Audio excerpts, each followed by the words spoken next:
Hello, friends, and welcome to episode 777 of the Juicebox Podcast.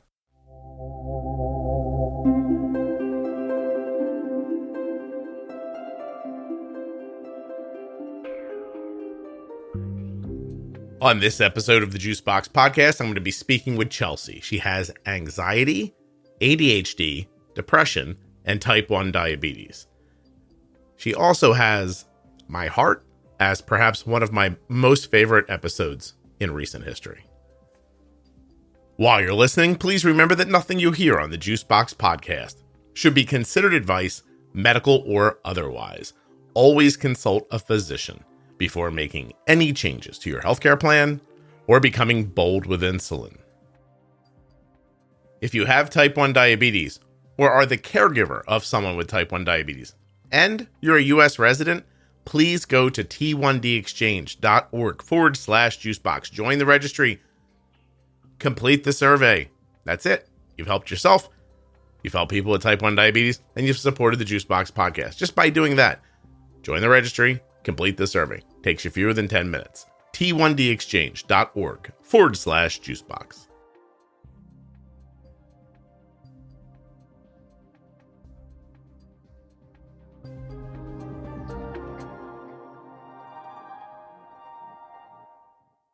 This show is sponsored today by the glucagon that my daughter carries, Gvoke HypoPen. Find out more at gvokeglucagon.com/juicebox. I began taking AG1 by Athletic Greens because I found myself needing some nutritional support, a little insurance for a diet that might not be perfect. I tried a couple of other green drinks, but they tasted terrible. But not AG1. AG1 goes down super smooth. Every morning, I take my water, I take my scoop of AG1, shake them up in a bottle. The bottle came with it, by the way. And the next thing you know, it's right down. Easy peasy, as they say. athleticgreens.com/juicebox. Go check it out. Okay. Just because I want to make sure I'm recording your voice. Can you give me any 4 words randomly put together? Any 4 words randomly put together. Perfect. Does that work? Excellent. Absolutely excellent. We're recording now, so you're being recorded. Don't say something stupid because shoot. If it's too stupid, I'm going to leave it in the episode. Oh, no. It's going to be the whole episode, something stupid. You think so? Is this a concern of yours today, Chelsea? I'm okay with however it turns out. What are you using for a microphone, may I ask? A headset. Do you have the a lot of rustling? And your breathing is being picked up. Do you have an ability to move the microphone a little bit or turn down? Yeah, how's that? Is that better? I don't know. You haven't breathed heavy yet. Maybe that's too heavy. That's better, actually. How's that? Is that better? It was actually good. When you laughed before, it sounded like a windstorm instead of a laugh. Oh, so. Yeah, that's not good. Perfect, just like that. All right, I'm going to drink my tea. Hold on. And then I'm going to tell you that in a moment, unless you have any questions, you can introduce yourself any way you want to be known. Mostly what that means is you don't need to feel any pressure to use your last name. If people in your life come up, feel free to say my doctor, my boyfriend, my husband, my wife, like that kind of stuff. You don't have to say your mom's name. Things like that. If it gets geographical for reasons, I mean, I can't imagine why it would, but then again, you might say something that makes me think that you're from a certain part of the world, and then I might ask. Okay. I'm a pretty open book, so, I'm just saying it's unlikely, but more people are going to hear this than you think. And I like the whole world. It's going to be a bit of a thing. Have you ever heard me talk about when Cake Pops showed up at my house? Yes, that's so weird. I don't want you to get Cake Pops. That's what I'm saying. But delicious. Well, if you got these specific Cake Pops, it would be okay. Whoever that person is, please send me Cake Pops. There you go. Figure out who Chelsea is and send her Cake Pops. Well, I'll tell you what, if Cake Pops show up at your house 4 months from now, please let me know, because I'm going to assume the podcast is much more powerful than I think it is. And have you ever found the mysterious Cake Pop person? Spoke to her by message over Facebook. Oh, good. She was lovely. Owns a company that makes cake pops. Felt very strongly that the podcast had helped her child. Wanted to do something nice. Oh, there you go. Yes. While I was talking to her, I said, "Do you see how creepy this is?" And she said, "Well, now that you're pointing it out, yes, I do." It's just running a podcast like the weirdest thing. I feel like it breaks social norms in so many ways. Yeah. So I would tell you that, I mean, you don't start one thinking it's going to get popular. You know what I mean? Like you hope, but you don't plan for it. Some of the oddest stuff that's ever happened to me is being recognized in an airport by my face across an airport. Being recognized on a public transportation thing by my voice. That is weird. That was very strange. But mostly it's just lovely. Like most people are really genuinely great. Even the kind of kooky ones are still lovely. They're just a little kooky. That's all.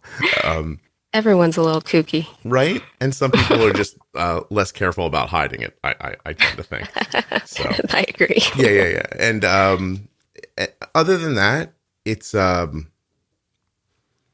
if it disappeared, I would miss it because I'm sure everyone feels this way, but I am a person who feels like I have things to say. And when I don't say them, I get kind of like inward and then I think about them too much. And that doesn't help. That doesn't help anybody but me. It's not good for anybody either. do you know, since we're talking about this, Chelsea, we'll start eventually about the diabetes, but let's just keep going for a second. This is now part of the podcast. I hope you understand. Oh, cool. Yeah. So I remembered this morning, I was thinking about freedom this morning as I was making this tea so I could talk to you as people do. And and I was thinking about how there are a lot of conversations in the world right now about, you can't limit people's voice, even if you find what they're saying distasteful, because eventually someone's going to limit your voice. It's a pretty basic idea about freedom, right? And I hear it being talked about now as if it's a new idea. And I think I thought this my whole life. Like, why does it suddenly seem like this is a thing we just realized? And I recognize it's because of media, right? Because people need things to talk about on their stuff. And these things cycle over and over again. I wish people understood that these conversations we're having are like the same 50 conversations that people have been having, for the stretch of time since language was invented. Right. And I remembered, this is going back to your question, because Chelsea, at this point, you're like, are you going to make a point? But I will, I promise. I remembered that when I was about 18 years old, I wrote to my local newspaper about the idea of freedom. And I believe I said something to the effect of, the minute you limit freedom, even a tiny bit, it stops being freedom. And talking more about, the freedom of speech, I actually made that point. I said, you can't stop someone, no matter how horrible you think they are, from saying what they think, because one day they may be in power and they might stop you from saying what you think. And in that moment, I thought, I've been a podcaster my whole life. The technology just didn't exist back then. There you go. I was like, I've been trying to tell people what I think forever. I wrote to a newspaper when I was 18. And I know when you're 18, I was thinking, wow. Yeah. And I know, Chelsea, right now you're thinking like, that kid was definitely not getting laid. And if I'm thinking back, you might be right. I'm not sure exactly the first time I did it, but it was around there somewhere. So anyway, how old are you? What's your name? Why are you here? Oh, how old am I? I always forget. 27. Damn it. I should have guessed. I had you at 26. Man, that's I keep thinking I'm still 26 and I have to remember, I'm 27. Why am I here? I don't know, to have a conversation. Excellent. I've been type 2 diabetic since I was 2, or type 1 diabetic since I was 2. And I guess why I first reached out to you is because I listened to your episode, Meet Arden. And that was like the first time I realized, like, wow, she's like had diabetes as long as I have. And like her like perception of it, her whole attitude about it was like completely different than how it was for me growing up. And that just like blew my mind. I was like, whoa, what? Oh, that's excellent. Yeah. Well, let's just be clear, because your brain inverted numbers. You were getting ready to tell me you were 2 years old and you said, I have type 2 diabetes since I was, and then you were like, damn it, I have type 1 diabetes. So you've had type 1 diabetes since you're 2 years old. Yes, let's be clear about that. Okay, and you're 27 now, so you've had type 1 diabetes for a quarter of a century, 25 years. Uh-huh. A silver anniversary of types. Is that right? Silver? You're like, I don't know. You're not married. I have no idea. I don't know. Hold on a second. This is like something old people know. Like, like there's a paper anniversary and stuff like that. Wedding anniversaries. Yeah, it's silver. Oh, wow. There we go. I was married 25 years last year. I did not get my wife anything made out of silver. Oh, no. I think we gave each other cards. There's something I don't. Me and my husband, we're like terrible with anniversaries. It's like, hey, it's our anniversary. Oh, yeah. What do you want to do? I don't know. They're just like, okay. That's how it's We're so chill. Yeah, that's how it's going to go eventually. And then one day you'll be like, do you remember when we used to have sex on our anniversary? And you'll be like, I do remember. Hilarious. Anyway, you're married, 27? Uh-huh. Oh. Yep. We've been married for, 6 years.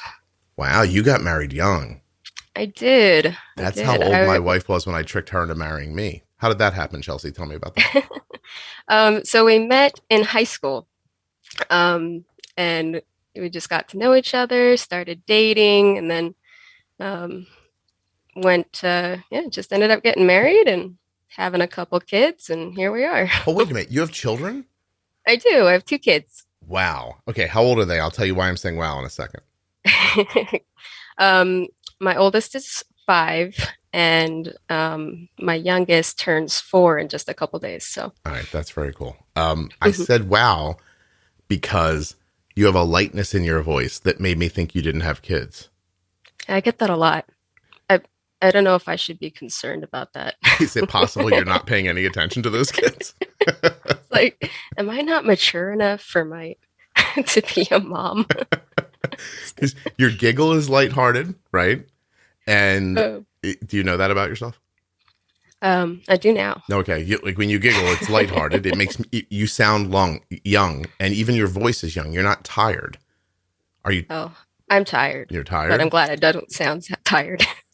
Are you on the smack or something? What's going on, Chelsea? How are you so up? What's happening? Actually, that would be a downer, right? I know very little about drugs. I don't know anything about drugs, okay. So I think I should have said, "Are you on the cocaine?" But I don't think you are. I don't think I've ever heard anybody call it the smack. Is that? We just call it heroin now. We're all just so evolved. Is that what we do? I have no idea. Right. I used to watch television in the 70s, Chelsea, and it's smack. Okay. Okay. I'm going to go around saying that now, and people are going to be like, what the heck? I believe monkey. What era are you from? Exactly. Yeah. I think monkey on your back would be the 80s, maybe. That's so long, though. It takes forever to say. To say it? Well, listen. I didn't make these things up, Chelsea. I'm just repeating them 30 years after they were in style. Okay. Anyway, I bet you later you'll think, how in the hell did we talk about heroin in the first 10 minutes of my podcast? Immediately following talking about my kids. So that's like an interesting jump. Oh yeah. I tried. I did something the other day. I was doing one of the management episodes, and I somehow transitioned from Arden into people having sex somehow. I might have been making an ad for Omnipod, actually, now that I'm thinking about it. And I might have been saying like you have to try to understand, I have a very limited amount of time to say what I want to say, right? And I'm trying to make the point that you can wear an Omnipod during all kinds of activities, like showering or playing soccer or, having like sex. And I'm just, because I don't think it's something people think of, but they should, right, Chelsea? Yeah, I don't know. That's something I thought about when taking a pump. So exactly. So I go for truth in marketing, and I'm saying, listen, at some point you're going to find yourself with your foot on the headboard, and you're going to wish there's no tubing running from your hip to the. I'm assuming you probably got the pump on a pillow or something. I don't know how it works because there's no place left to clip it when you're naked, right? No, and you definitely got to unclip that thing. Exactly. And then I make this very wholesome, I say, and you don't want to be without your insulin. Because I believe that. I think that if you have well-timed, if your settings are good, you want that basal running. So anyway, I realized in that conversation, I was talking about one of my daughter's activities, and I transitioned seamlessly into talking about the idea that people listening might want to have sex without tubing. And it made me feel so strange when I said it. And I almost felt like I wanted to go backwards and apologize. But anyway, Omnipod still seems happy, so we're good. And that's it. Okay, let's start right from scratch. 25 years ago, when you're diagnosed as a 2-year-old, I'm going to assume, A, you don't have any memories of that. My very first memory, I can recall it all as a human being, was sitting in a hospital with some guy giving me a shot in the arm. Really? So, uh-huh. No kidding. Yeah. That's literally all I remember is being a diabetic. Wow. I can't believe you. I have such a poor memory of my life. That's fascinating to me. So it must have been a hell of a moment for you if it stuck to you like that. Probably traumatizing. You know, the first thing I can remember, like really remember, falling down the stairs when I was like 3 years old. I have a memory of that. I remember being burned by a sparkler on my birthday cake in a McDonald's playroom when I was 5. And I don't remember so much the burning. I remember the disappointment on my dad's face when he told me, "Don't touch that." And then I immediately reached out and picked it up. But your thing's crazier. Do you really remember that? That's insane. I do. Yeah. Wow. Well, do you have siblings at that time? Yep. So I'm the youngest of 5. Oh, wow. Okay. Okay. We're all pretty close to my mom. Here, you'll have fun doing the math on this. My mom had 5 kids in 4 years. No, she didn't. All her own. Wait. She birthed all of them. I got it. Twins. Yes. I figured it out. 2 sets. 2 sets of twins. Uh-huh. Are you the only non-twin or are you a twin? I'm the only non-twin. How does that feel exactly? I felt really left out growing up. Seriously, right? I was like, when's my twin coming along? My siblings are like, when is Chelsea going to get her twin? One of my siblings thought like you grew up and you married your twin. And one of them was really concerned for me. Like, who's Chelsea going to marry? Oh, how did that one turn out? Are they creepy as an adult? No. Oh, that's good. Because that's a weird thought. Yeah.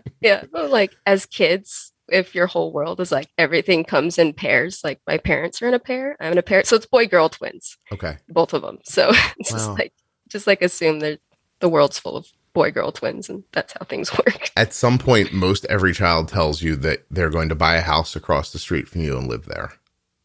Because they have this like conscious thought of they start seeing people move out of other people's homes and they get like panicked. They're not ready for the idea. So they're like, I can't actually leave here. Now, if I said that to either of my kids, they'd be like, oh no, we're getting the hell out of here as soon as we can.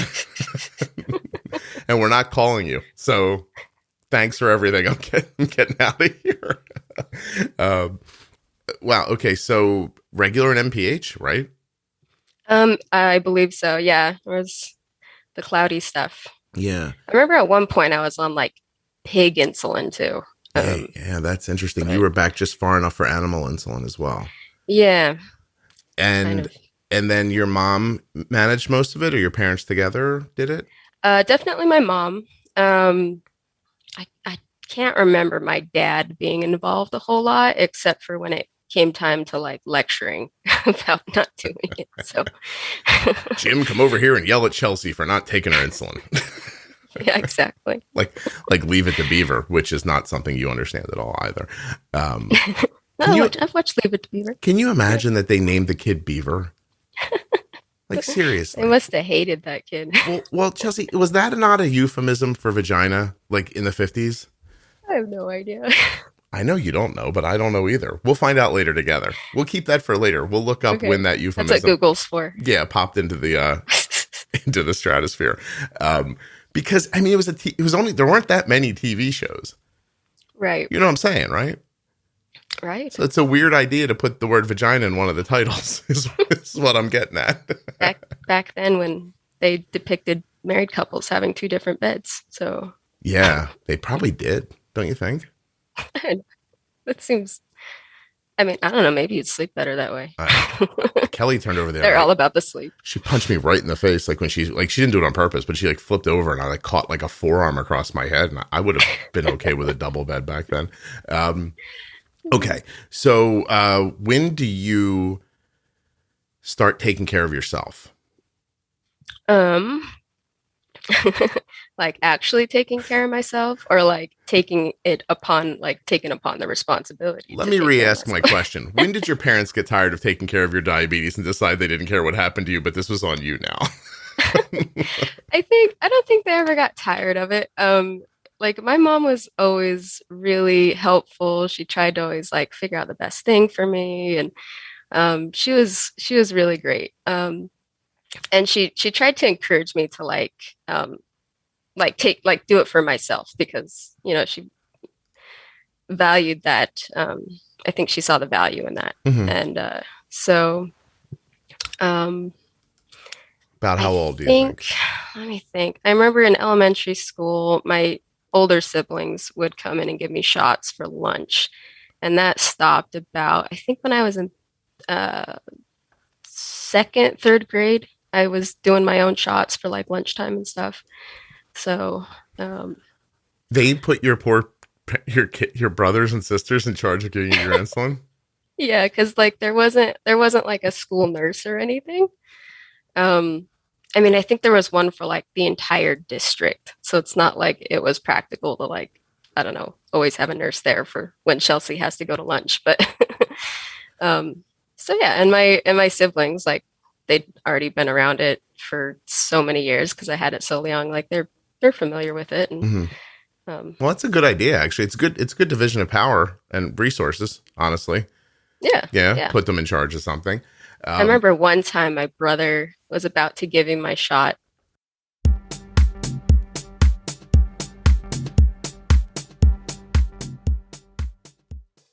When you have diabetes and use insulin, low blood sugar can happen when you don't expect it. Gvoke HypoPen is a ready-to-use glucagon option that can treat very low blood sugar in adults and kids with diabetes ages 2 and above. Find out more. Go to gvokeglucagon.com/juicebox.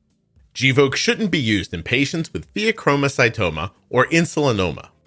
Visit gvokeglucagon.com/risk. Our next partner has a product that I use literally every day. I started taking AG1 because I needed nutritional insurance. My diet is not great, and I figured there was a lot I was missing. And with AG1, I get it. So you might be wondering, well, how do you get it, Scott? Well, that's easy. With one delicious scoop of AG1, I absorb 75 high-quality vitamins, minerals, whole food sourced ingredients, probiotics, and adaptogens.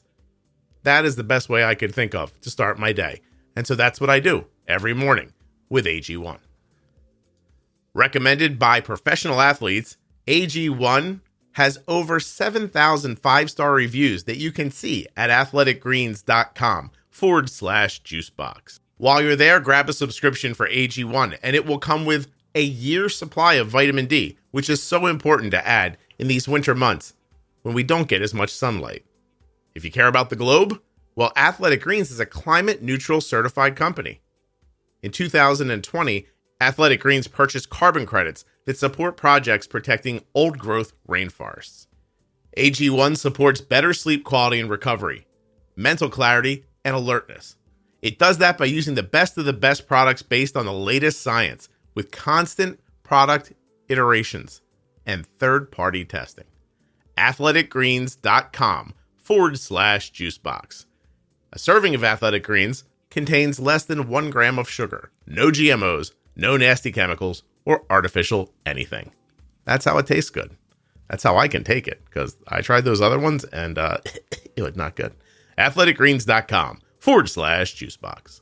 Goes down for me smooth every morning.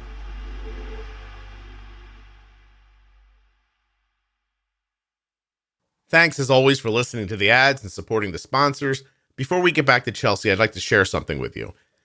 The episodes are recorded 6 months in advance of you hearing them. So this is going to go up on October 24th, 2022, and it was recorded like 6 months ago.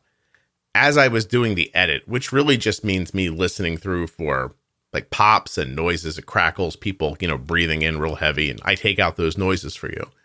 I don't take out content almost ever, actually. But anyways, I go through to do the edit, and then I prepare the show to accept the ads and the bumpers and the front and the back. I normally don't remember them. I mean, being honest, they're 6 months ago. I listen. It's almost like I'm hearing them for the first time. But this episode, every word Chelsea spoke, I knew the next word coming. Every word I spoke, I knew what we were about to say. I was so in tune with what was happening in that way that I was worried that I'd put the episode up recently and forgotten. Like I had just edited it maybe a week ago and I was losing my mind.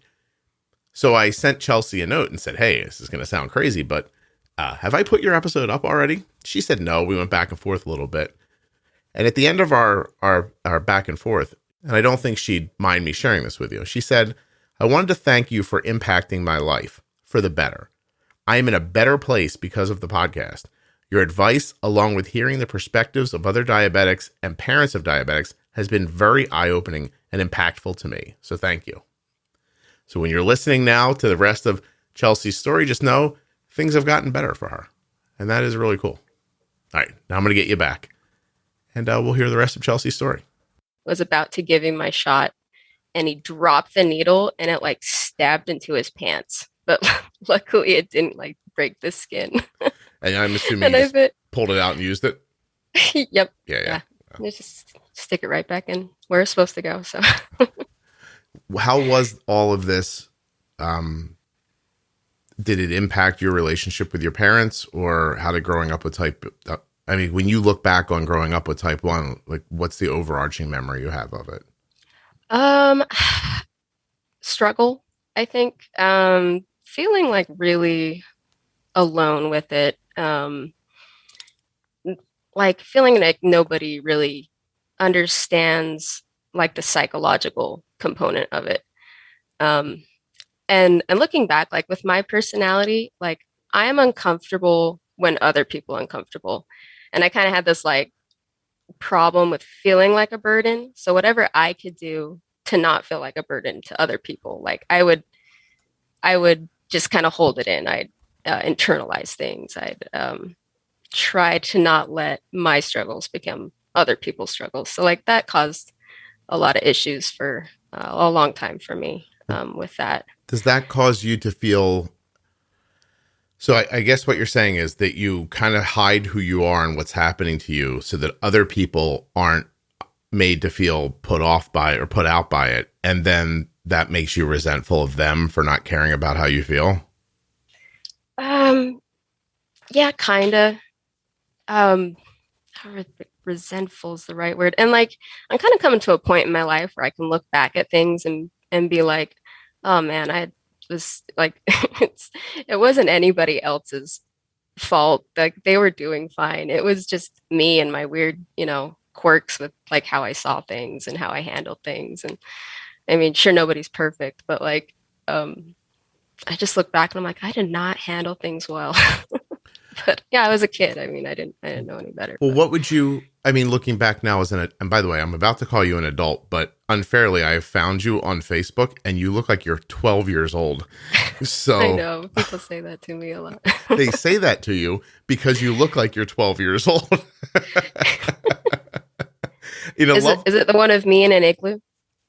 I don't know if you can tell it's an igloo. Well, I didn't really pick through your, oh yeah, that is, it's like, wait, the kid you married looks 5. What's going on? Your children are going to look like they're 10 for their whole life, maybe. Oh no, we're making baby children, baby face children. Wouldn't it be something if they look like old people when they were really young? And you'd be like, well, that didn't work out. Seriously, you look like I'm like, it looks like the king and the queen of the prom met each other and they're babysitting. Do people often think these aren't your kids? No, I don't think I've ever had anybody say that. That never happens. Okay. No. So. All right. So here's my last question about you and your life with your children before I move on. Are you part of the tribe? Part of the tribe? Yeah. You live in a place where it makes me think maybe. Oh, I live in Utah. Mm-hmm. Is that what they call it? That's what I'm calling it. Your fan group out here? Yes. I have a large collection of Mormons who listen to the podcast. I have no idea. I mean, I'm part of like a Utah diabetes Facebook page, and I know they. But you're not a Mormon. These first two kids aren't just like your starter kids and you're going to have 7 more or something like that. No, I am a Mormon. I'm a member of the Church of Jesus Christ of Latter-day Saints. So I am. So yeah, like we're following the stereotype. Get married young, have kids early. All right. I just want to make sure I know what I'm doing because I don't have scratch marks on my desk, like 1, 2, 3, 4, and then a line through it for 5. But I realize now that if I would have known what I know now back then, I would have done that. I would have taken a little corner of my desk and I just would have written Mormon on it and I would have made a little scratch mark every time. So, and anybody that walks into your office would just be like, what the heck is this? I would think they would look at it and think, you're not killing Mormons, are you? Like, I'd be like, no, these are when they come on my podcast. Red flag. Yeah, right.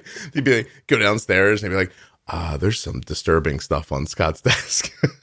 Okay. So, all right. Not that by the way, I mean, I think this goes without saying, I don't care. I'm just, I'm just keeping track for, historical purposes. For the record, I'm not sensitive about it. So, well, I'm assuming you're not, or you wouldn't be on the podcast. It is. Right. Yeah. Right. Because I mean, you heard me ask somebody about their magic underwear at some point, right? I don't remember, but okay. That's funny. Yeah. So I assumed you wouldn't be here if you heard that. All right. So all right. I almost forgot where we were. Give me a second. All right. So there's because even in your note to me, like you talk about like relationship issues between you and your parents stemming around diabetes.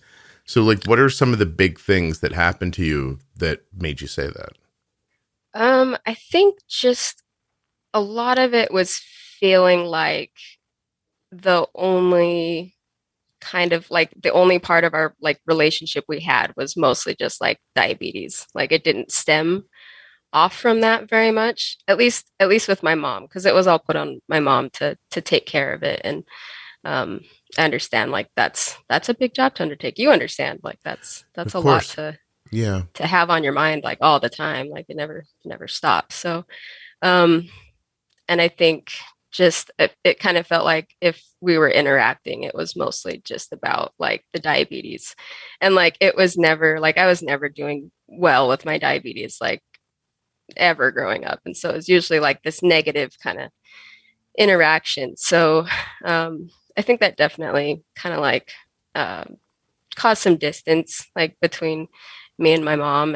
And I just on your part, but at the same time, I wanted to like, I didn't want her to be struggling because I had diabetes. Like I felt bad for her too. Like, So if this, like, let me think, if your parents owned a restaurant, made burgers and fries, right?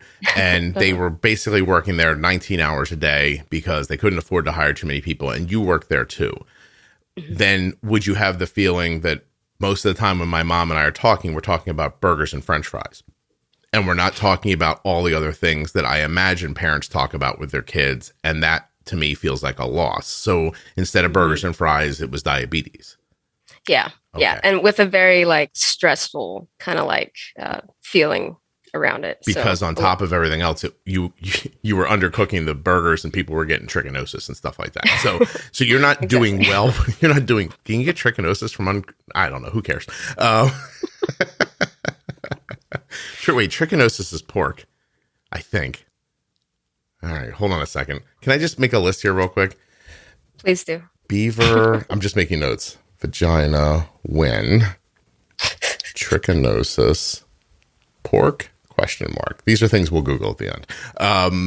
I've never done that before, but it feels like this is going to happen a lot while we're talking, so why not? And if we get off the conversation and we don't look those things up, I'll like remember it a day later and be like, oh shoot, we forgot to.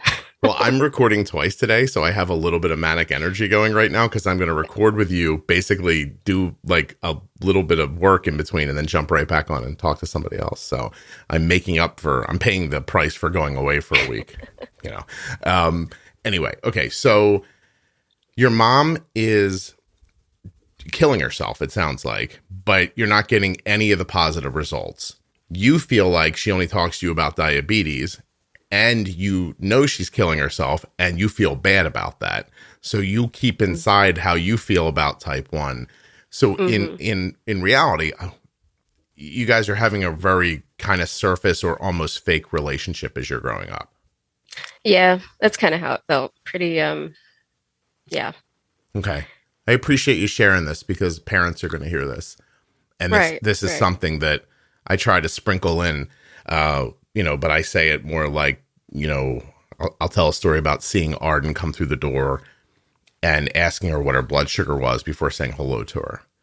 And then I realized like I can't, like I'm treating Arden like she's diabetes, Right. even a very simple thing. I texted her this morning, Arden's blood sugar shot up and I sent her a text. My first thought was like, I'm just texting, right? Like it's an informal way of talking. And I wanted to say, what did you eat? And what I would have meant by that was, hey, what food is pushing your blood sugar up now? Maybe you need help with this, that kind of thing. But I realized that saying, what did you eat sounds accusatory. Right. Right. Right. And not meant by that way by me. Like I wasn't like, I never acted in high school, Chelsea, but I wasn't saying like, what did you eat? I was just be like, what happened? So I stopped myself. Right. I stopped myself and I wrote, what did you have? Right. And then she said, this is funny. She goes, 2 hash browns. And then she said, I don't know what was in those mofos. And I said, drink some water, please. Then I said, the school buys food. This is really processed stuff. There's probably not even any potatoes in it.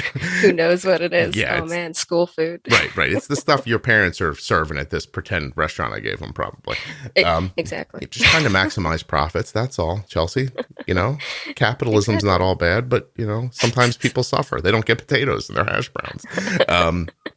Anyway, so like that little idea of just not making it about the diabetes, like finding a way to ask the question without it seeming like I'm putting something on you or making a judgment. But the problem is that diabetes is so omnipresent. It's that you can't always stop and be that thoughtful about it. Or you get busy or you're tired. So you just say like, what'd you eat? And then on the other end is Chelsea going, it's not my fault. I'm trying. Like, you know what I mean? Like that kind of thing. Right. Right. I'm so nervous having this conversation with you, Chelsea. Really? You're nervous? I'm supposed to be the one that's nervous. Well, 3 days ago, I interviewed a lovely person. And in the middle of the interview, we were really digging kind of into the psyche of how she grew up with type 1. And I think we uncovered things that she maybe didn't realize about her life. And then like a day later, she sent me a lovely email and asked me not to let anybody hear the podcast episode, which I have no trouble with. I deleted it immediately. But I realized when it was over, like sometimes these conversations get into like therapy and then.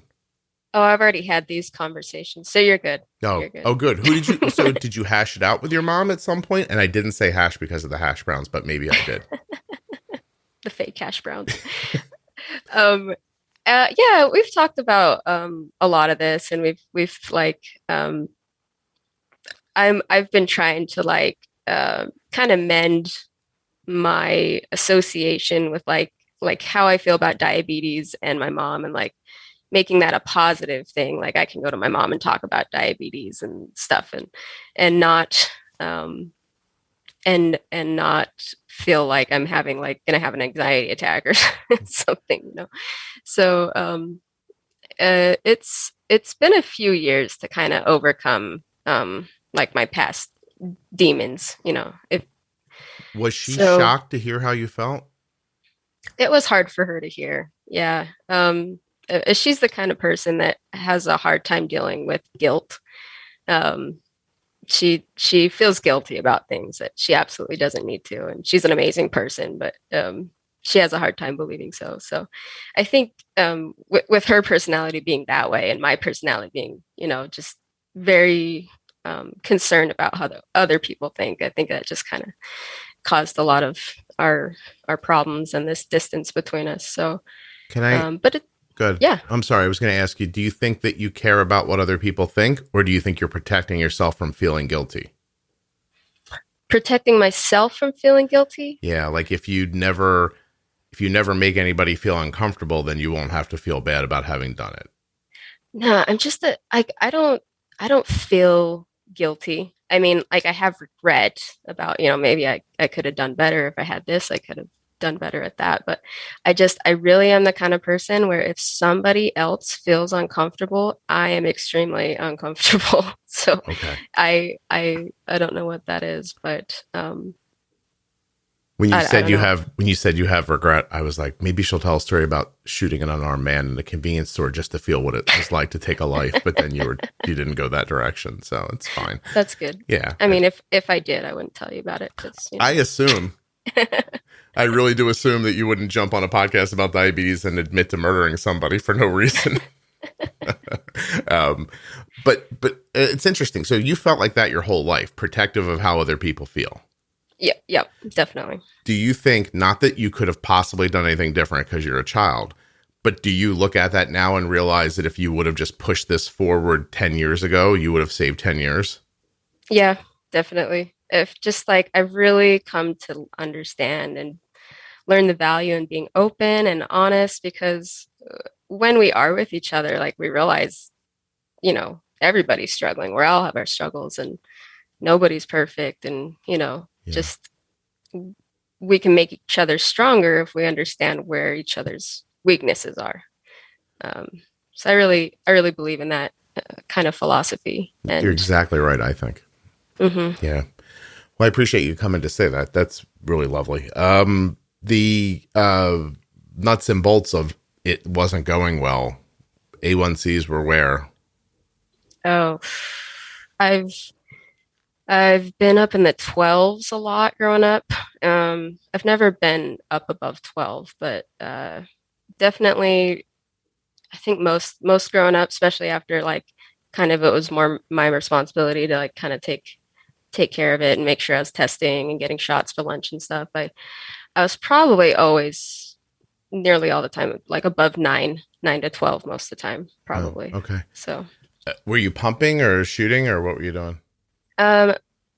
Shots, definitely. My parents had me check out pumps at once.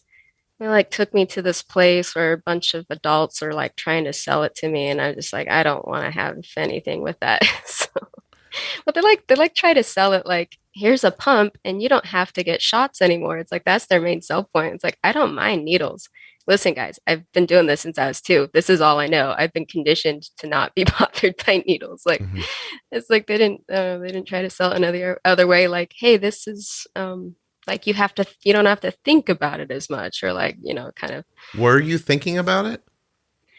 Oh yes, I constantly, and it's like I struggle with anxiety and depression, and looking back, like I realized I was seriously struggling with it as a kid. Okay. And so my approach to diabetes for the longest time was like, this causes me so much anxiety that I would just avoid it. I couldn't think about it because it was too painful, like emotionally. So I, and then my parents and doctors would be like, why aren't you taking care of it? And they're like, and I'd just be like, I don't know. I forget. I just put it off as being like forgetful. Yeah. So like, nope, I'm actually thinking about it like all the time. Right. It's interesting, isn't it? It takes up more of your thoughts and your life to ignore it than it does to take care of it. Exactly. Yeah. Yeah. So, by the way, a lot of things work that way. Yeah. Yeah. And coming to understand that. Yeah. Well, look at you. And you're still young and you look like you're 12. So you've got a lot of time. That's good. Yeah. That's when good. did you, it's good. When did you turn a corner? Or have you not? Are you sitting here with an A1C right now and you just having a realization? My last A1C was a 7.3. Good for you. Working, and before that, I think it was like 11.4. So, wow. And yeah. So it kind of turned a corner when I got married, and my husband realized how dysfunctional I was. And he got me to open up and talk about it. I was like, I was the most closed book person you could ever imagine. It's like he would have these long conversations trying to like understand why I was so troubled by whatever it was. And like, I couldn't even identify it. I'd like buried it so deep. It's like, I don't know what's troubling me, but I'm shaking, I'm crying. And I can't even like make words come out of my mouth. I just like am seriously troubled by it. But that's just from like bottling it up for my entire life, you know, up to that point, and not ever vocalizing out loud how I feel about it to somebody. And so he got excuse me. You're fine. So he got me to open up and talk about it, and I started kind of working through things, and just saying things out loud kind of helped me. It helps you process things and move past them. And then it's like, once I kind of got past those past demons, what I call them, like, and I, I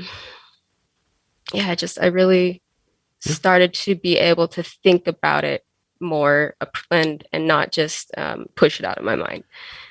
So so he kind of forced you to deal with what was happening instead of burning. And for clarity, for people who don't know, and I only know because of the internet, he looks like an extra in like The Sweet Life of Zach and Cody. How did he know any of this? Like, seriously, again, he looks like he's maybe he's 18.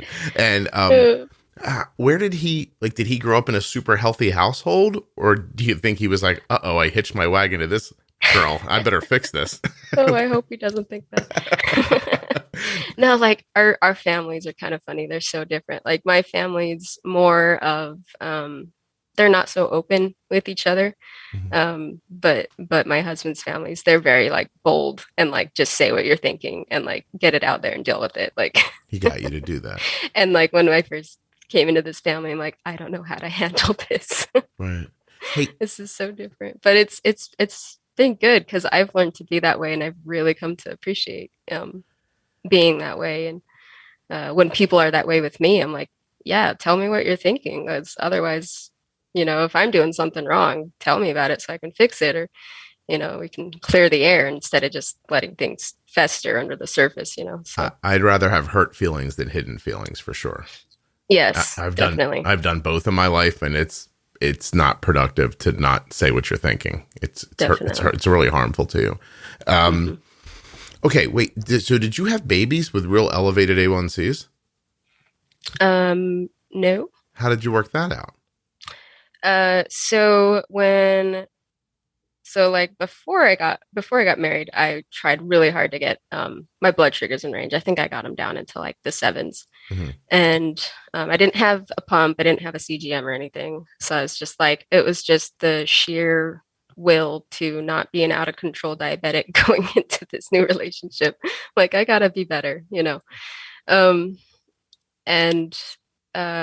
so then a year after we were married, found out we were pregnant, and I was just like, oh crap, I don't remember what my A1Cs were at the time. I don't know what they were at, but not within recommendations for pregnancy. So I got in to see a diabetes educator, like the first time I can remember seeing a diabetes educator in my life. I'm sure I saw one as a kid, but I don't remember it. And if they were diabetes educators, they're super patronizing, and I don't like them. So anyway, I saw this new diabetes educator. Her name was Eileen DeLue, and she's just like the most amazing person. And even before I met her, she gave me a phone call, just like a pre-visit, kind of get to know you. And she told me, like, she's like in her 50s and she has 5 kids and they're all healthy. And she basically just like has lived this life that I was worried I wouldn't be able to have someday. And I was just like in tears on this like simple phone call.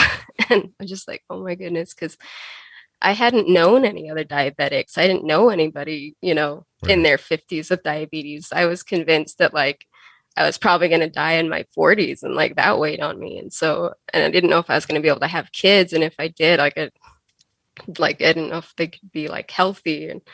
And so anyway, I got in to see her. She helped me out so much, like emotionally and with my diabetes. And she got me to get a pump and a CGM. And that was the game changer. It's just like having support, having better knowledge, and having the tools to get my blood sugars in range. And so, because you were putting in all this like mental effort already, you just weren't putting it in the right direction. Yeah. Yeah. And I struggle with ADHD too. So that also, I mean, diabetes requires a lot of motivation, right? Mm-hmm. And ADHD is a disorder that causes a problem with being motivated. So it's really so many things, so many struggles that come with ADHD completely go against what you need to do for diabetes. So like they're really hard to have together. And I didn't know I was ADHD until I wasn't diagnosed, I think, until this past year. So understanding that part of it too has really helped me out a lot. But how did you get your diagnosis? Yeah, so I kind of come to realize that I had ADHD. It's funny, by like watching TikToks, and of course algorithms, they know us so well. They start bringing up like ADHD videos, and I'm just like, ADHD, it's not what I thought it was. And then it's like, oh no, I relate to these way too much. And so I start doing my own research online, of course, because I'm not just going to go off of social media. Nobody should do that, by the way. Do your own research. I mean, unless it's a podcast about diabetes, then it's probably okay, right? unless it's this podcast. Yeah. Okay, go ahead. You're fine. Keep going.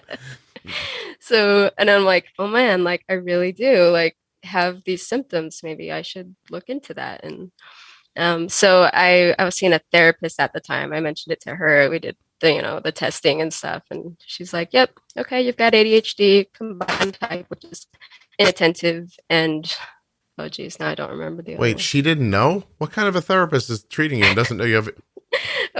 Okay, honest. Okay, so I started seeing her during the pandemic, so it's all like on the phone. Okay. So that's part of it. She's not like seeing me fidget and stuff like while we're talking. Yeah. Are you doing that now still, or are you taking medication for it? How does it work? Yeah, so I started taking some medication for it, but I'm not sure how much it really helps. Like it's not a stimulant. I don't think they ever like jump to stimulants when they first start you on ADHD meds, but I've only really noticed that it helps with my depression and it helps me stay awake. So okay, that's good. Hey, ADHD, by the way, is an inflammatory condition that is kind of linked to autoimmune. Is it really? Yeah, you should do a little Googling. That makes sense. I have all these autoimmune problems. What else? Hold on a second. My throat. I'm dying. Hold on a second, Chelsea. My tea got cold. It's not a euphemism. My tea got cold. What other autoimmune issues do you have? So I have Hashimoto's, and let's see. So the type 1 diabetes. It's just there's a lot in my family. Do tell. All of my siblings and both of my parents have Hashimoto's. We all have it. Wow. Is there like a pile of Synthroid in the middle of the room, like cocaine in a movie in the 70s? Oh, geez. Yeah. You just like walk by and pick one out. Growing up. Yeah, seriously. If like one of us runs out, somebody else is like, oh yeah, just take mine, like cut it in half or whatever. I'm literally picturing, have you ever seen Scarface? No, I haven't. I'm picturing a big mound of Synthroid in the middle of like the island in your kitchen, and you guys just pick from it like candy in the morning or something like that. All right. Oh, wait, seriously. So hold on. So 1, 2, 3, 4, 5 kids, 2 parents. That's 7 people. 7 people. All have Hashimoto's. All have Hashimoto's. And we weren't, so most of us were diagnosed with like just hypothyroidism at first. And then kind of as more doctors come aware of Hashimoto's, we've kind of slowly, one by one, been diagnosed with Hashimoto's. Like, oh, you actually have Hashimoto's. So, wow. So it's all been confirmed. We all have it. That's insane. How about other autoimmune stuff? How about celiac? Somebody's got to have celiac. No celiacs, actually. Fancy. Okay, hold on. I don't know. Well, depression even I think of as inflammatory. I don't know. Like, I'm not a doctor, but how many people I have to talk to who have autoimmune diseases who talk about like being bipolar or depressed or something like that before you start paying attention. You know what I mean? It's like, what do you do for that? You just like take a bunch of ibuprofen every day and you're good. I don't believe that you understand inflammation correctly. Probably not. Yeah, that's not. Can you imagine if ibuprofen was the answer to all of our problems and we just hadn't figured it out yet? Cure depression and all these problems. Make your type 1 go away. Take an ibuprofen. Yeah. By the way, eventually, I don't think it's good for your something else. Like your liver you can't. something. I mean, again, Chelsea, I barely got out of high school, so I'm not sure. But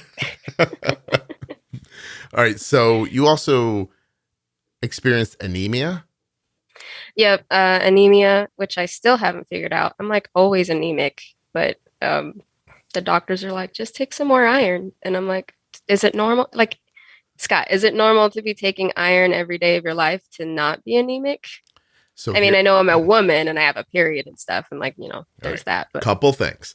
You're not taking it next to your thyroid medication, right? no, I take it apart from each other. Good girl. Them. Did you like the thyroid series that I did? I did. I really did. I tried to convince my family to listen to it. But they're not big podcasters. I'm still working on them. Maybe being on a podcast, they'll start listening. Yeah. If they're listening right now, I did a wonderful little series about thyroid. Just go listen to it. I mean, it would maybe take them 2 hours in total, right? They were like 20-minute episodes. Yeah. Don't be lazy. I shared info with them from it. I'm like, yeah, it's like really interesting. Learn some things. So here's what I'm going to tell you. Are you just taking like an iron tablet from the grocery store? Yes. Okay. I want you to change to a different iron tablet or a different method. Okay. So you can either use something. I'm going to look it up for you. I think it's called Vitron C. It is. It comes in a box. It's orange. It looks like the sun. So I like the way you say orange. Yes, it's l'orange. And and it says it's called Vitron C. So it's iron plus vitamin C. The vitamin C helps your body absorb the iron. Right. Now that's how my So they just like put them together? It's magic, Chelsea. That is magic. I'll tell you. Yeah. Less steps, the better for me. That's how my son does it. Okay. My son, who, by the way, has Hashimoto's and is related to somebody who has type 1 diabetes. The way I do it is I'm a fan of, I'm going to say the name of the vitamin company I like out loud. And if you people cause me a problem and I can't get my vitamins, I'm going to be pissed. Okay. But I use a company called Thorne, Thorne. Okay. All right. I buy their iron and then I buy their, hold on a second.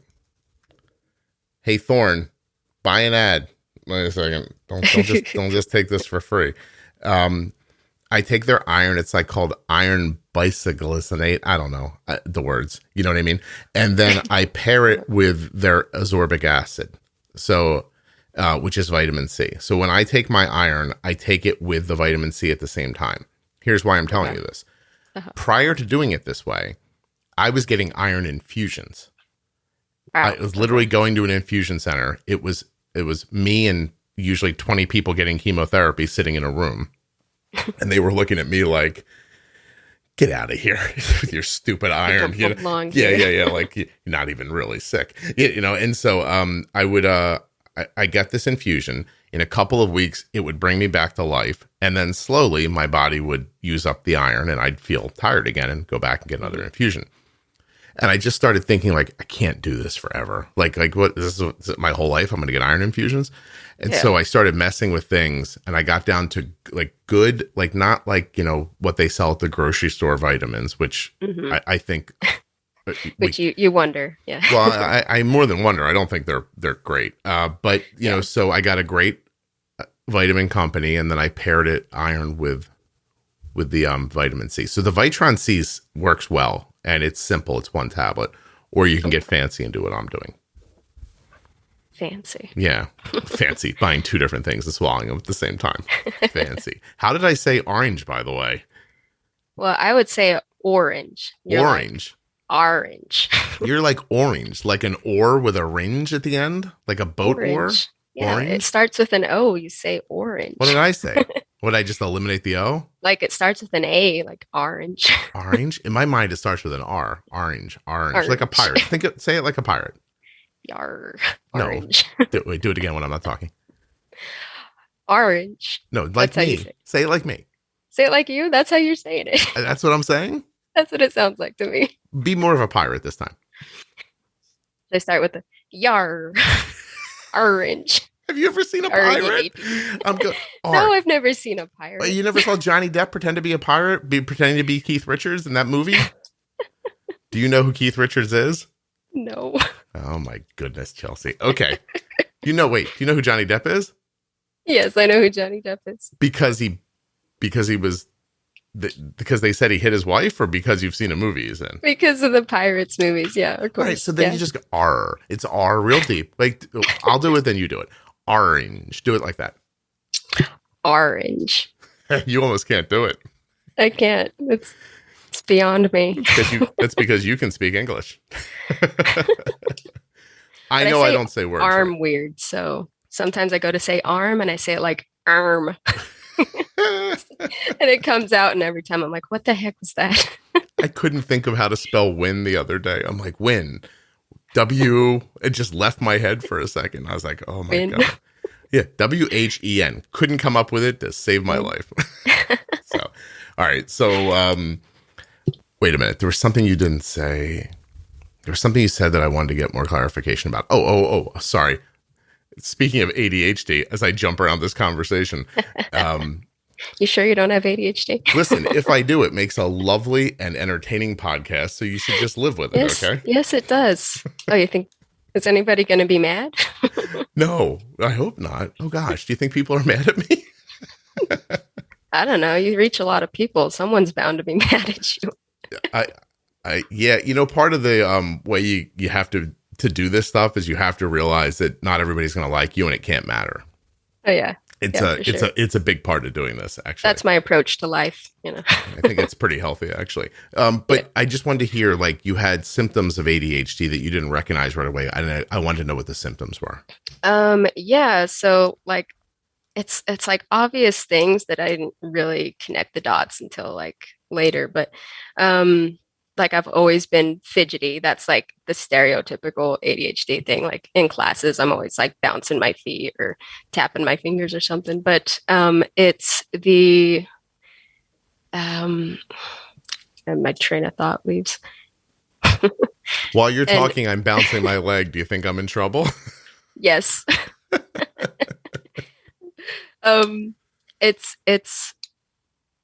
It's like, and like with my diabetes, when I was really trying to manage it, I would be like, oh, I need to check my blood sugars. And then my brain does the silly thing where it's like, oh, you thought about it. We can check it off the list. And like it's done, but I didn't actually do it. So like, that's like a serious problem. Having a CGM is like crucial to me having a good A1C. Keeps you focused. My ADHD will not let me take care of myself how I need to. So, okay. And yeah. Wait, you just said something that made me think of something. What the hell did you say? Right before the CGM thing, you said, checking something off a list before it actually happened.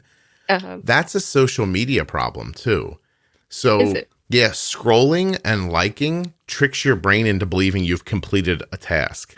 Oh, interesting. So you feel like you could sit on your sofa, scroll, tap, tap, scroll, tap, tap your whole life. And at the end of a day where you've accomplished nothing, you'd feel like an accomplished person. That's dangerous, by the way. That is dangerous. Yeah. Anybody listening, don't do that. We need people to invent things and come up with like energy alternatives and different ways of teaching children, not feeling good about like, oh yeah, I was able to double tap all my friends' pictures today. By the way, why do you people not look at them? You just tap them. I'm talking to kids now. You know what I mean? That's a good question. I don't know. I feel like I'm getting old enough where I look back at kids and I'm like, I don't understand you. Little bastards. It's a weird feeling. Yeah. Like I'm getting. Not too long ago, you were one of those annoying little people. I was. Oh, geez. When do your kids turn into that? I know. What do you think it'll be then? Like, what'll social media look like in 20 years? Oh, I don't know. Is the world even going to be here in 20 years? 100%. Don't worry. I feel like the world's just, gone to hell in a handbasket. So you think it's worse right now than when, let's say, let's think of something like egregious. Oh, when Genghis Khan was marching across the world raping and pillaging? You think it's worse now? No. Right. I mean, nuclear weapons is scarier than, whatever Genghis Khan had, but you make a valid point. Bring around the mental instability of whatever he had going on and give him a bigger, more detrimental weapon. Give him a pew-pew machine that he can shoot from a computer. Exactly. Yeah. All right. So you're making a valid point. I think think it'll be okay. Okay. Yeah. That's reassuring. And I'm 50, so I mean, I got to get knee surgery. You don't have to be here that much longer. I found out yesterday I have to get knee surgery. Oh, have you been hearing me bitch about my knees for like the last 6 months? So I haven't paid attention. All right. Well, the doctor's like, oh, it'll be quick. 15 minutes. Just fix it up real quick. And I was like, all right. He's like, 2 days on crutches, you'll be fine. And all I could think when he said that, like I should have heard like, oh, only 2 days on crutches. I thought, what am I going to do with those crutches when I'm done with them? They're going to sit in the house and make a mess. That's why like you try to find somebody that already has crutches and then borrow them. What if I went out into the world, kicked someone in the leg and then handed them the crutches and walked away? There you go. And I said, I'm recycling. And then I just left. Or you'd be like my dad, who had crutches from like who knows when for whatever reason, holds on to them for years. And then when your daughter breaks her foot or whatever, like I did, gives you these old crutches to use. And he was probably thrilled, right? He's like, finally, holding on to these crutches is coming together for me. Yeah. Yep. I don't have to go out and buy crutches. I'm telling you right now. Like foam is breaking and the rubber thing on the bottom's coming off. The foam, it's all crackly up under your armpits, you mean? Yep. Yeah. You have to like tie rags around it so like it doesn't rub you raw. I am either going to ask for a cane, because that I figure I could use one day again, or I'm going to hop home, just lay in bed for 2 days and then get up, because I really don't want to like my biggest concern about knee surgery is what to do with the crutches when I'm finished.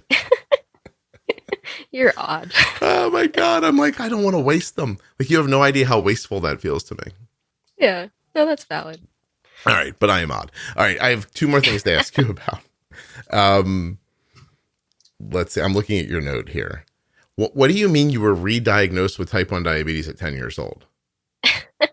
Oh, did I put that in there? Oh, it's like one of my favorite stories. My favorite doctor visits. So like we're in the office and they do the labs and stuff, right? And then they leave and you're just sitting in the office. This doctor comes back. He wasn't even like my main doctor. I think he's like some guy in training or something. And he just looks like he's just having the worst day.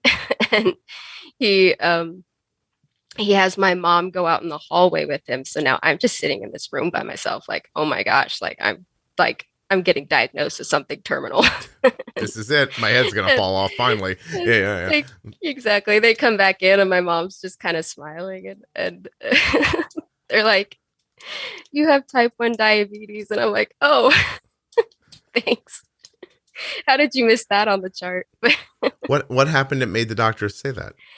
I have no idea. My theory is that he was just being hazed and they're like, hey, this family can handle this little prank. So, hey, let's tell this guy that they have to tell this kid. One time in the pediatrician's type 1 diabetes.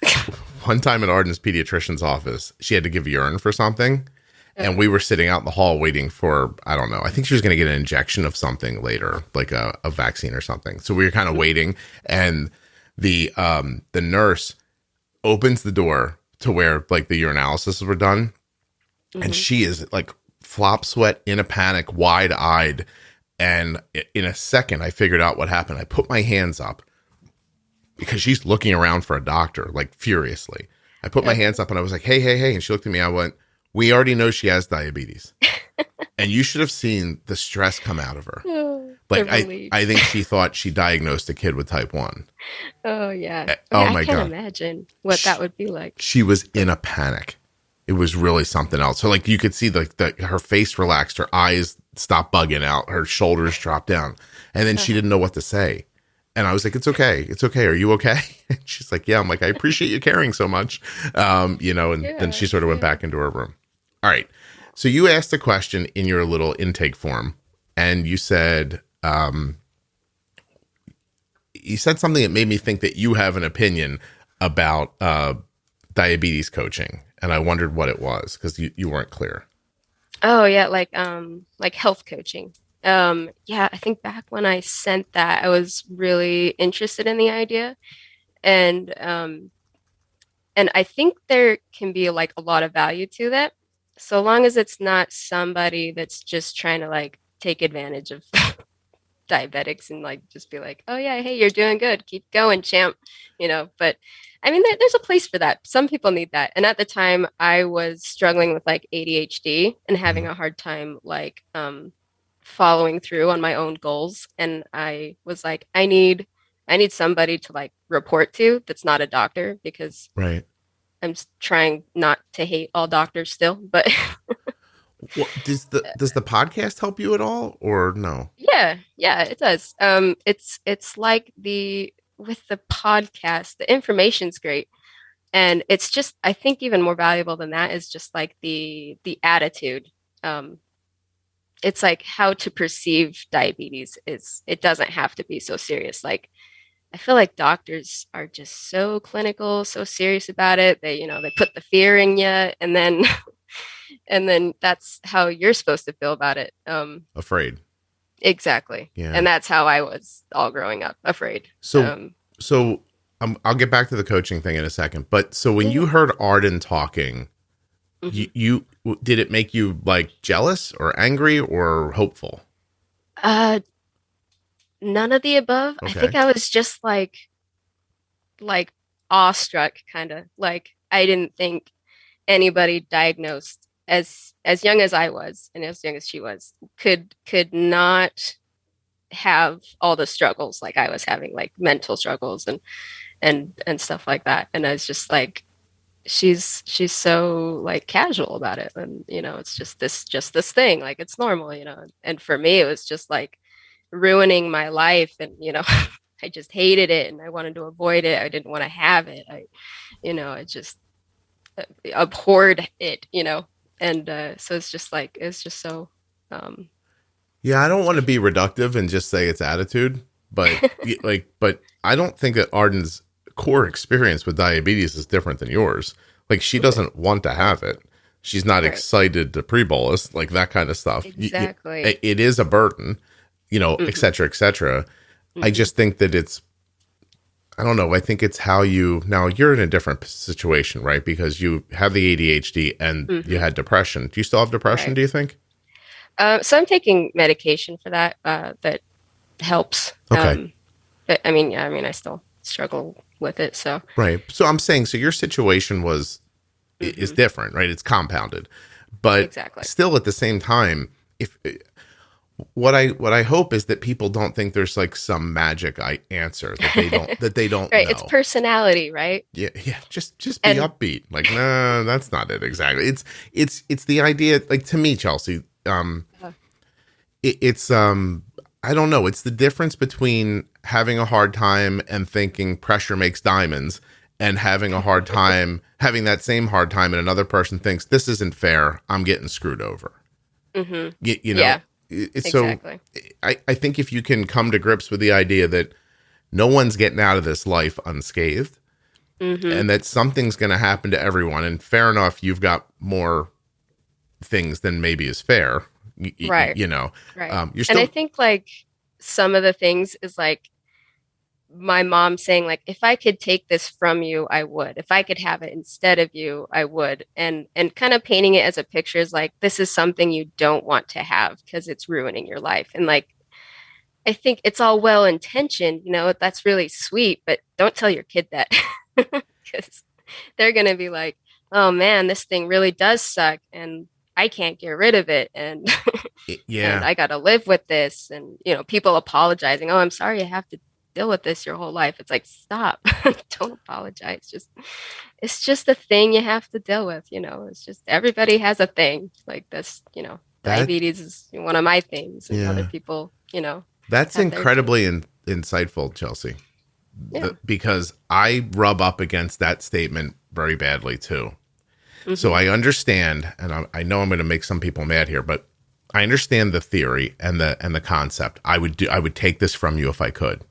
Like, I really do. I think it's any good parent would feel that way. Lovely, loving statement.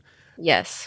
And I understand how it's intended, but much like when I was talking about texting Arden earlier, the words and what they mean don't always coincide with how they're heard. Exactly. Language is such a weird thing. Right. So while you're saying I would do anything for you, I hope you know that What Chelsea was hearing was, wow, your life is terrible. Exactly. Really, you have the worst life. So much so that my love for you as a parent causes me to tell you that if I magically could, I would take this horror from you and strap that burden to my back myself and carry it so that you wouldn't have to have the terrible life that you're having. And that's how it's heard, right? Exactly. Yeah. So don't do that. Don't do that. How you perceive things and communicate to that perception to your kids is how they will associate and perceive those same things. So language is a powerful thing. And there's another way to say what you're thinking, right? Which is you could just say, anything you need, let me know. You could, just be supportive generally in a way that's take obvious. It upon your back in a way, any way you can, without saying like, I wish I could take this from you, but like, show it like I want to help in any way I can. All right, Chelsea. Now I'm going to get in trouble with people because I'm going to expand on your thought. Okay. Oh no. Don't martyr yourself to your children. Yes. That's really what we're talking about. That's bad. Yeah. That's bad. It's the I would do it if I could. That feeling. It's first of all, you can't. So it's sort of an empty gesture, right? Exactly. Yeah. Give me your cancer. Well, that doesn't work that way. So, I mean, I'm glad we're all... It kind of makes you feel a little angry, to be honest. Like, why would you even say that? Not possible. So, is everyone listening to Chelsea? She's young. She just went through this. She understands what we're talking about here. Like, seriously, heed what she's saying here. Super important. We don't usually dig into this stuff this much, but it needs to be said. Empty gestures are not comforting. They, you know who they comfort? The person making them. The person saying it. Yeah. I know I would. When people talk about like, if I saw somebody being mugged, do you know what I would do? And I'm like, yeah, I know what I would do. I would run away. I would say, oh, wow, thank God I'm not being mugged. let me get out of here. I think that's what most people do. Self-preservation is pretty strong inside of people. But when we talk about it and we philosophize about it, we're like, well, what I would do is I'd jump in there, hit him in the head. And no, you wouldn't. Just stop. There's the ideal us and then like the practical us, exactly. The survival us. So, what do you do for a living? Are you like raising the kids, or are you like, do you have a little job? What are you doing? So I was just a stay-at-home mom. Oh man, people are going to be like, she said just. Yeah. I don't mean it that way. All right, say. Calm down, people. I was a stay-at-home mom. My husband's going to school to get his degree. I've been staying home with the kids. I had to drop out of college for a time to do that. So as he's finishing up his degree, his last year of his bachelor's, I went back to work and I have like the most boring job. I process bills, utility bills. Bill comes up on the screen. I type it into a computer. Hey, is it paying your bills? Is it paying your bills? It's paying, yeah. Well, that's perfect. For the most part. I mean, I'm on Medicaid and that, so it helps pay some of the bills. Can always sell one of those kids if you have to. Babies go for a premium.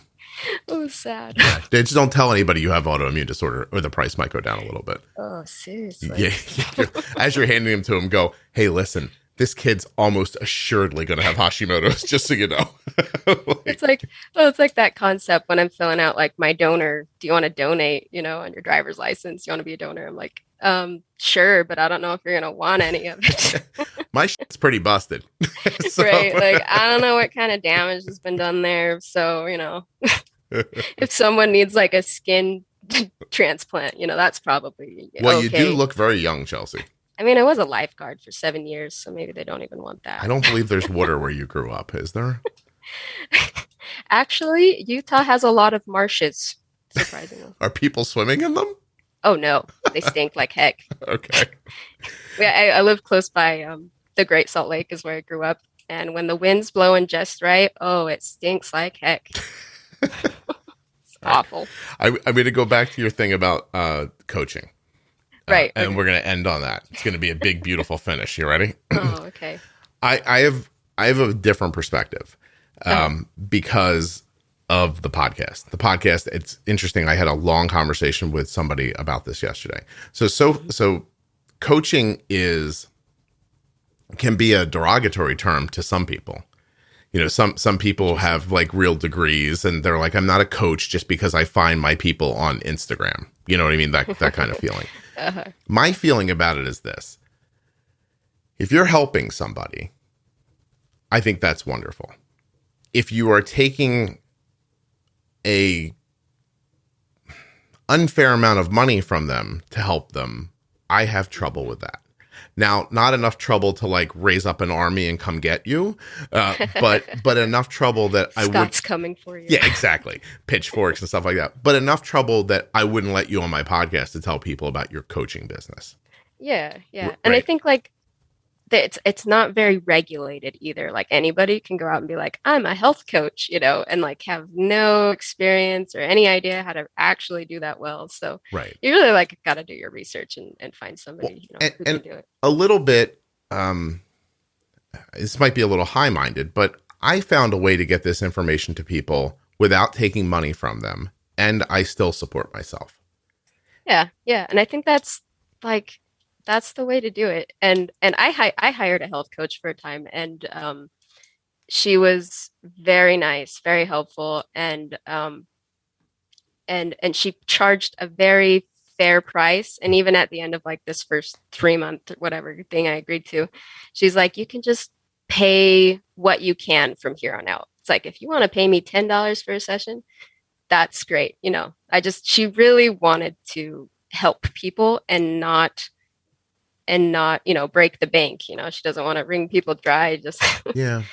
So you got to find people like that. You know, people like you, people that really want to help, and obviously, like if you're putting all that time into it, you got to be compensated in some little way. Because, yeah. I believe that. People got to live. 100%. Like if you think I feel bad about putting ads on this podcast, you're wrong. I worked 67 hours on this podcast last week. So yes. I have kids and children, and they have to eat and stay warm and all that stuff too. Mm-hmm. Like I'm okay with all that. It makes me uncomfortable to learn that someone took thousands of dollars from somebody to basically tell them to pre-bolus their meals. You know what I mean? Like I'll tell you to pre-bolus your meal for free. How's that sound? And there was another person I did a consultation with. I don't want to say. No, don't say anybody's name. No.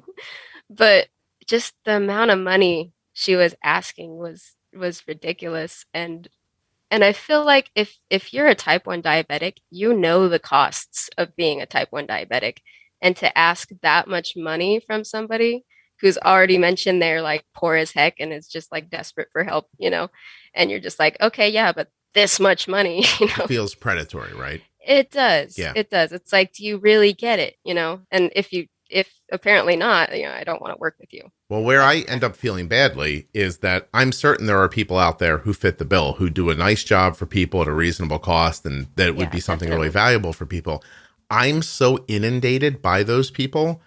I don't have the time or I mean, there's no mechanism here. Like I'm the organization, you know what I mean? So I don't have the time to learn about everybody. I'm going to tell you probably a dozen to 15 people a year who like, I wrote a book about diabetes. I want to come on your show. I don't have time to read all your books to make sure that that's something I want to share with people. That you want to promote, right? Yeah. That's a big responsibility on your part. Listen, if I'm telling 5 friends about it, whatever, if they don't like the damn book, it doesn't matter. When I say it on this podcast, the possibility that I'm swaying untold numbers of people towards something that might not be valuable, I can't take that risk. And I don't have a mechanism in place to make sure. So when you come to me and say, I want to come on and talk about my coaching, it's just a no. You might be the best person in the world. I don't have time to find that out.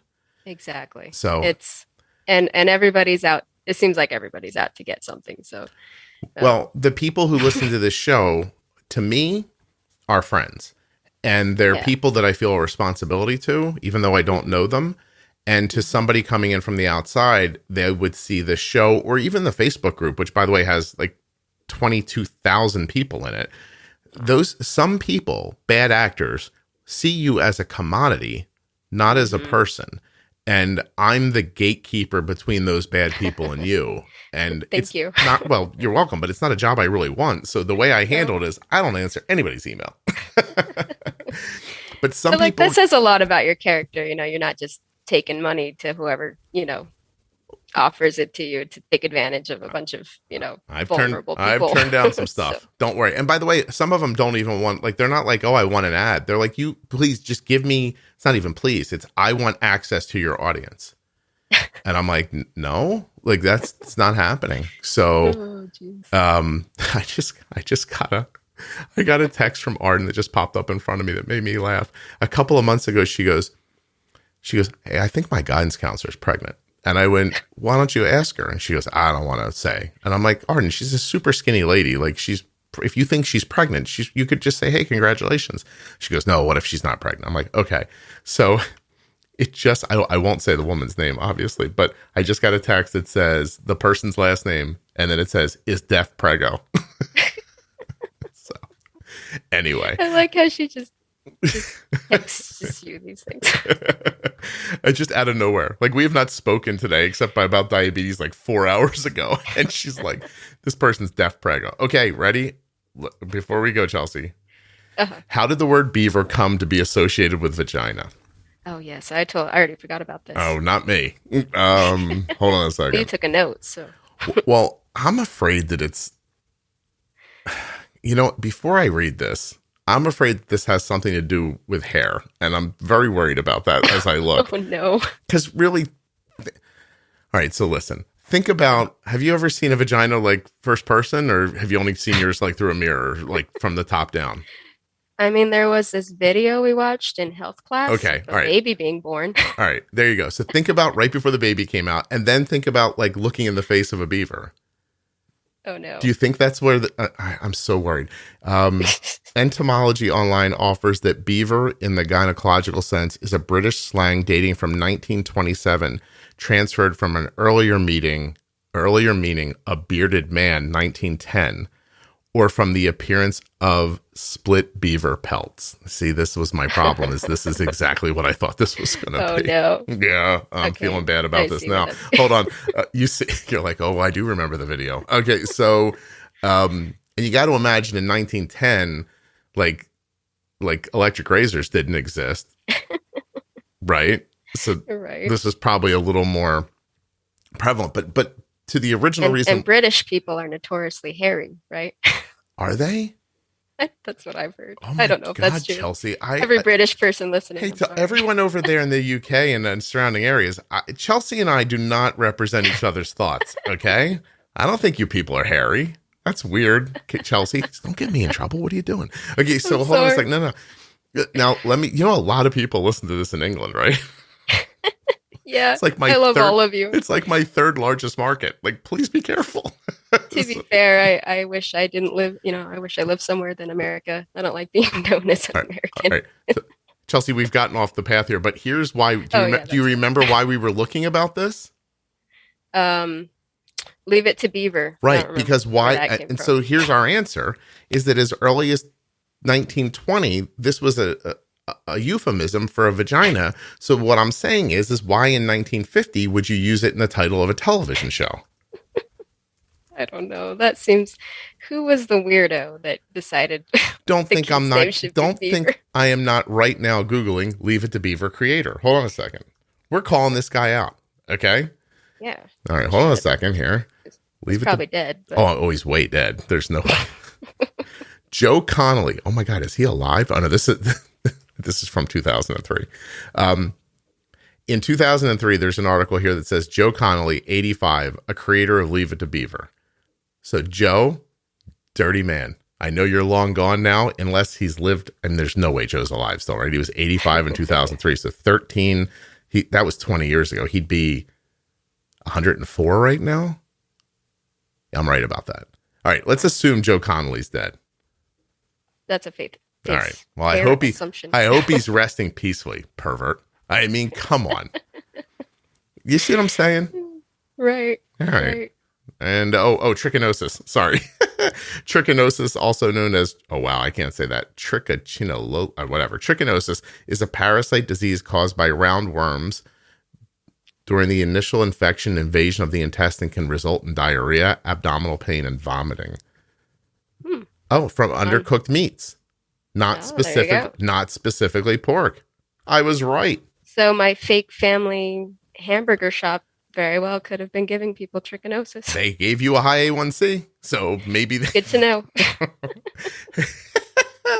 I'm sorry. I have one last question. So your A1C jumps around a lot. Have you found stability that you've been able to hold on to over time, or are you still working on that?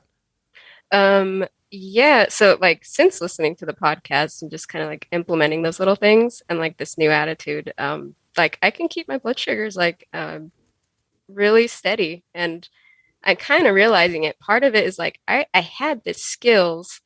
I just had other problems. I had anxiety, depression, ADHD getting in the way of me doing really well at my diabetes. I wouldn't say diabetes is my biggest struggle. I'd say having diabetes with all of those other things is not fair. But yeah, well, I think that's very insightful, and I'm glad that you found some. I'm glad you found it. It sounds like your husband really helped. Honestly, yeah, he's the linchpin to this, right? Yeah. You want to know his name? It's funny. I mean, sure, why not? It's Adam Lambert. And he's not the one you're thinking of. I know he's not. That man is the lead singer for Queen, is he not? I don't know. I know he was on American Idol. Chelsea, the amount of things you don't know are fascinating to me. Is it really? It's your age, that's all. Like you don't have like depth of content. Okay, I'm not knowledgeable about a lot of things in the world around me. I do a lot of thinking about behavior and stuff. Okay. All right, that's fine. Yeah, Adam Lambert was a contestant on American Idol. And he is now the front man for Queen, I believe, and has been for quite some time. Oh, well, hey, there you go. That's all. Good for him, right? Yes. Like I give a crap about Adam Lambert. Yeah. Right. People. Well, what are we going to call this episode? I don't know. This is my episode. I would call it Chelsea is adorable, but I think that people would find that to be reductive, so I'm not doing that. I think most people say Chelsea is a dork. So really? Yeah. I'm looking at your picture, Chelsea. You're adorable. So, oh, thank you. You seem like a lovely person. Because I look like I'm 12. I don't know. No, I don't know. Like it's so interesting. Like there's a smile on your face that would never tell me that all the things you just discussed with me exist in your life. Yeah. I'm kind of surprised myself. Does your reality not match how you feel about yourself? I mean, there was a point where like I would try to come off as a happy person and then like, go home at night and cry myself to sleep. But I think like really though, like that's my personality. I'm like a happy-go-lucky kind of person and go with the flow, don't get too serious about things. But then like that's who I am. But then I also struggle with anxiety, depression. And like it's kind of interesting that to know that I can separate those two. Yeah. So, and let's not forget, you don't want, like, very desperately, you don't want to make other people feel badly. Yeah. So interesting. That was definitely a part of it. All right. Now I worry less about that. So good. Are you seeing a therapist still? No, because I kind of stopped valuing my therapist when I was talking about all these things like diabetes related that caused me, causing me some serious sadness. And she's like, I'm talking about, I don't know if I'm going to live past my 40s and I could have all these problems and I don't want to die and make my husband a widower. And she says, like, could all of those things really happen? And then I have to confirm to her that, yeah, they could. Like, oh, great. So you'd like to That's try not helpful. Yeah. I'll tell you, like, I have Erica on, who I like a lot, who's a therapist and has type 1. And I just wish that the rules were different so that like people like her could help people over state lines. Right. You know? Right. And like, I don't blame her. I don't fault her because my therapist, because like people just don't understand type 1 diabetes, Doctors don't really understand it all that great either. So this therapist that works in a government funded therapy office, whatever, counseling office, is like, she helped me with other things and I really appreciate her help. But, right. Okay. Yeah. Well, I want to thank you very much for doing this and wish you a ton of luck. I would keep talking to you, but I now have 20 minutes to sit down and record with somebody else again. I there was part of me that was like, I'm going to end this in an hour so that I can give myself a break. But then I just thought this conversation's too good. I want to keep it going. So I appreciate it. No, I appreciate it. You really came through today. And I thought you were very thoughtful on a number of points, and that you gave people a perspective not too far removed from their young children, that maybe they can see what happened to you and learn something before it's too late for them. Yeah. Yeah. I hope it helps some people. So I really believe it will. Thank you so much for doing this.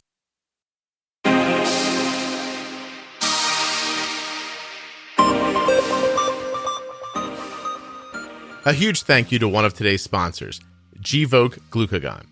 Find out more about Gvoke HypoPen at gvokeglucagon.com/juicebox. You spell that GVOKEGLUCAGON.com/juicebox. I'd also like to thank Athletic Greens, makers of AG1, and remind you that you can go to athleticgreens.com/juicebox to get started today on AG1.